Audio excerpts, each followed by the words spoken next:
देखो, इस मशीन पर रखकर तुम एटम का मास तो नाप नहीं सकते। बड़ी सिंपल सी बात है। क्यों? क्योंकि भैया सीधी सी बात है, हमें पता है कि एटम्स जो होते हैं वो बहुत टाइनी पार्टिकल्स होते हैं, उनका मास मेजर करना इस पे पॉसिबल नहीं है। फ्रूट्स वगैरह का, वेजिटेबल्स वगैरह का तुम वेट मेजर कर सकते हो, बट व्हाट अबाउट एटम्स? यदि हम एटम्स का मास मेजर करना चाहते हैं तो क्या करें? सबसे पहले तो हम समझते हैं एटॉमिक मास होता क्या है। एटॉमिक मास का मतलब है कि एक एटम कितना हैवी है, किसके कंपैरिजन में? दूसरे एटम्स के कंपैरिजन में। तो I am a fruit seller, कि मैं एक फ्रूट सेलर हूं, और मैंने क्या करा, अपनी मशीन जो है वो घर पे बुलाया। तो मैंने क्या करा, इसके 12 पीस कर दिए वाटरमेलन के।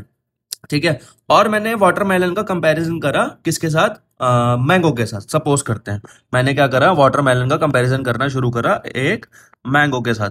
तो मैंगो के साथ जब मैं उसका कंपैरिजन करना शुरू कर रहा हूं, तो आ क्या रहा है कि भैया ये जो 12 पीस करे हैं मैंने वाटरमेलन के, उसमें से जो एक पीस है, one piece, PIECE, is equals to one mango. ठीक है।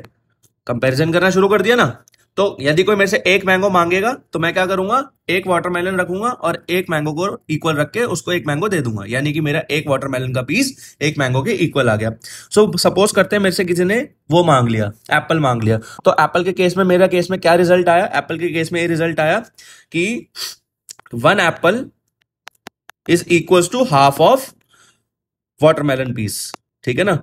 यानी कि जो एक एप्पल है वो watermelon, half half of watermelon piece के इक्वल आया। ठीक है। कंपेयर करके समझ आया ना, हम मास नाप नाप नाप पा रहे हैं। तो सेम चीज यही होती है एटम्स के साथ। हम लोग क्या करते हैं, हम लोग भी कंपैरिजन शुरू कर देते हैं दूसरे एटम के साथ। तो लेकिन यहाँ पे तो हमारा वाटरमेलन था। ठीक है। तो एटम्स के केस में हमारा क्या लेके चलेंगे? हम एटम्स के केस में लेके चलेंगे कार्बन को। किसको? कार्बन को। यानी कि 1/12 उसके भी 12 पीस कर देंगे, तो जितने इक्वल मास के आएगा तो वो उसका मास निकल जाएगा। ठीक है ना? इसे ही बोलते हैं एटॉमिक मास।